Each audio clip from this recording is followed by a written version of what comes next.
Common man voice మీ నందం. ఇది తిరుపతి జిల్లా రేణిగుంట మండలం. ఇక్కడ రేణిగుంటకి 5 కిలోమీటర్ల దూరంలో ఉన్న వెదళ్ళ చెరువులో ఎస్టీల మీద, అంటే ఎస్టీలు కాదు, ఎస్టీ క్రైస్తవుల మీద దాడి చేసి వాళ్ళ యొక్క చర్చిని కూల్చేసినారని చెప్పి తెలియవస్తుంది. ఈ విషయంలో మొదటి నుండి వాళ్ళతో పాటు దగ్గరుండి వాళ్ళకి అర్జీలు రాసి ఇవ్వడం కానీ, దగ్గరుండి వాళ్ళకి సహకారం అందించడం కానీ చేసిన గిరిజన సంఘం నాయకులు హరినాథ్ గారు మనతో ఉన్నారు. ఆయన జరిగిన విషయాన్ని ఇంకొంచెం పూసుకుంటున్నట్టు మనకి చెప్తామని చెప్పి మన ముందుకు వచ్చారు. కాబట్టి ఆయనతో అడిగి కనుక్కుందాం ఏం జరిగిందండి అక్కడ. రేణిగుంట మండలం వెదల చెరువు పంచాయతీలోని వెదల చెరువు ఎస్టీ కాలనీ ఉంది. ఆ ఎస్టీ కాలనీలో సుమారు 100 కుటుంబాలు పైగా ఉన్నారు. ఇంతకుముందు ముఖ్యమంత్రి గారు కూడా వచ్చారంట కదా. గతంలో 2022లో జగన్మోహన్ రెడ్డి గారు స్వయంగా ఆ గ్రామానికి విజిట్ చేశాడు. ఆ సందర్భంగా వీళ్ళందరూ కూడా మాకు పట్టాలు లేవు సార్ అని చెప్తే ఆ రోజు వెంటనే అప్పటికప్పుడు క్షణాల్లో పట్టాలు ఇప్పించారు. వాళ్ళందరూ కూడా పట్టాలు చూపించారు. ఈ పట్టాలు ఇచ్చిన ఆ గిరిజనులు అక్కడ కింద కొంతమంది ఉన్నారు, పైన మెట్టపైన కొంతమంది ఉన్నారు. ఈ కింద ప్రాంతంలో అనేది సుమారు 15 కుటుంబాలు యేసుక్రీస్తును నమ్మి వాళ్ళు ఏదో అక్కడ చర్చి ఏర్పాటు చేసుకొని, ప్రార్థనా మందిరం ఏర్పాటు చేసుకొని ఒక 15 కుటుంబాలు ఉంటే నిన్న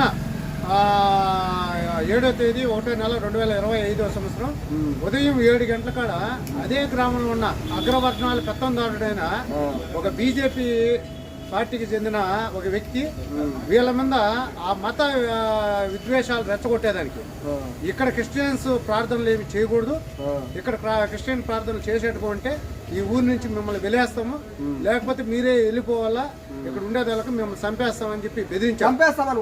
చంపేస్తామని బెదిరించారు. అంటే అక్కడ వాళ్ళు చెప్పిన విషయాలు. రెండోది వచ్చి సార్ మాకు పట్టాలు ఉన్నాయంటే ఇక్కడ ఈ పట్టాలులే, ఆధార్ కార్డులా, రేషన్ కార్డులా, ఇక్కడ బియ్యం ఇచ్చేదిలా, పింఛన్ ఇచ్చేదిలా ఏమిలే, మిమ్మల్ని అందరినీ ఇక్కడ వెళ్ళగొడతాము, మీరు వెంటనే ఈ చర్చిని కోల్దోసేయాలా, మీ చేతలా మీరు తీసేయాలా, కూల్చేసినారా లేదా, దగ్గరుండి కొంతమందిని రెచ్చగొట్టి అక్కడ రప్పించి ఈ విధంగా దౌర్జన్యాన్ని పాల్పడిన చంద్రశేఖర్ రెడ్డి పైన వెంటనే చర్య తీసుకోవాలి. ఇది మత విద్వేషాలు రెచ్చగొట్టేది తప్ప ఇక్కడ ఐక్యమత్యం అంటే అక్కడ ఉన్న గిరిజనులు ఎప్పుడు లేదు కదా. ఈ రేణిగుంటలో ఇట్లాంటి వాతావరణం లేదు కదా, ఎందుకు ఇట్లా జరుగుతుంది?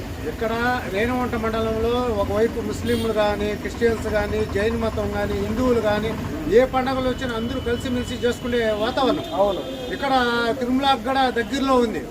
ఒక దేవుడే వెంకటేశ్వర స్వామి భూమి నాంచారమ్మని పెళ్లి చేసుకుని మతాల మధ్య ఐక్యం తీసుకోవచ్చు చేశాడు, సామరస్యం చేశాడు.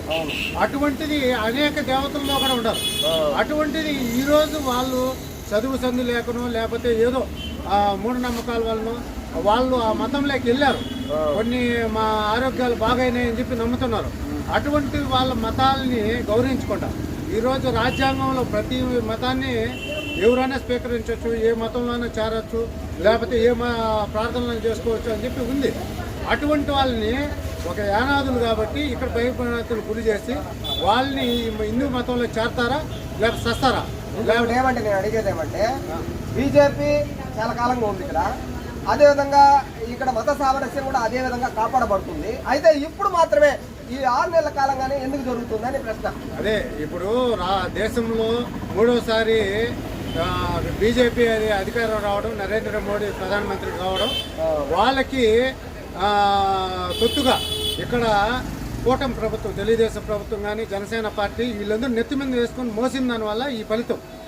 వాళ్ళు అందుకోసం వాళ్ళకి బలం వచ్చింది కాబట్టి దాడులు చేస్తున్నారు. ఇప్పుడు తమిళనాడులో చూస్తే మొన్న దళితులు సంబంధించి అంటే ఒక హిందువులే వాళ్ళు కూడా, అయితే ఆ హిందువుల పట్ల దినపుస్తకంగా అంటే వాళ్ళు దళితులరా, వాళ్ళు తక్కువ జాతి వాళ్ళు, వాళ్ళకి సంబంధించి ఏది కానీ లేదు అని చెప్పి మాట్లాడినారు. అంటే మేము హిందూ మతంలో ఉండి మాకు ఈ హక్కులు ఇవన్నీ లేకుండా ఉన్నప్పుడు వ్యవస్థగా చూసేటప్పుడు మేము అందరం ఇస్లాం మతంలోకి వెళ్తామని చెప్పి 3 లక్షల మంది ఇస్లాం మతంలోకి వెళ్ళారు.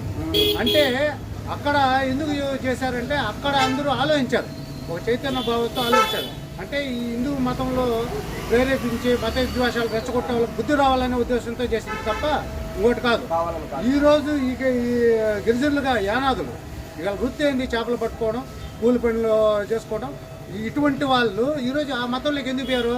ఒక పూట తిండి పెట్టలేని ఈ హిందూ మతంలో ఆ రాజకీయ పార్టీ నాయకులు ఈరోజు క్రిస్టియన్ మతంలో ప్రతి ఆదివారం వాళ్ళు 5 కుటుంబాలు కాదు ఊరు మొత్తం కూడా వడ్డించి పెడుతున్నారు. అటువంటిప్పుడు వాళ్ళు ఏం చూస్తారు? ఆకలి చూస్తారు.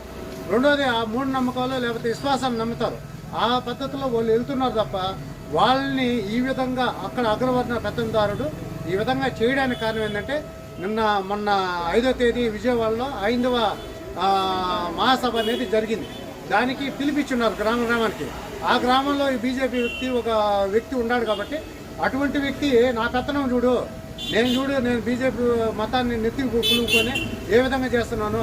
ఈరోజు మసీదులు కూడా చర్చిలు కూడా కూలదోసేదానికి ఇప్పుడు హైందవ ధర్మం పిలుపు మేరకే ఇదంతా చేస్తున్నారని ఆరోపిస్తున్నారా మీరు? మేము ఏపీ గిరిజన సంఘం తరఫున ఆ హైందవ ధర్మం మతాన్ని నెత్తిన పోసుకున్న బీజేపీ కానీ ఆర్ఎస్ఎస్ కానీ వీళ్ళందరూ కూడా గ్రామాల్లో ఇది పులుగుతున్నారు. వాళ్ళనే కదా ఎస్టీల్లోనూ పులుగుతున్నారు, ఎస్సీల్లోనూ పులుగుతున్నారు. ఇది గిరిజనులకైనా దళితులకైనా తెలియడం ఇదే మన కులస్తులే అని తెలియడం మతాల మధ్య రెచ్చగొట్టి వాళ్ళు లబ్ధి పొందాలని చూస్తున్నారు. ఇది కరెక్ట్ కాదని చెప్పి మేము ఏపీ గిరిజన సంఘం తరఫున తెలియజేస్తున్నాం. రేపు రాష్ట్రీయ ఎస్టీ కమిషన్ సభ్యులు వడిత శంకర్ నాయక్ని కలవబోతున్నాం. అదేవిధంగా అదే ఎస్పీ గారిని కూడా కలవబోతున్నాం. ఈరోజు రేణుగుంట పోలీస్ స్టేషన్లో కూడా ఈరోజు మేము ఇక్కడ రేణుగుంట పోలీస్ స్టేషన్లో కూడా ఎస్ఐ గారికి ఫిర్యాదు చేయడం జరిగింది. మేము చేసిన దాంట్లో ఏంటంటే అగ్రవర్ణ పెత్తందారుడైన చంద్రశేఖర్ రెడ్డి పైన చర్య తీసుకోవాలా,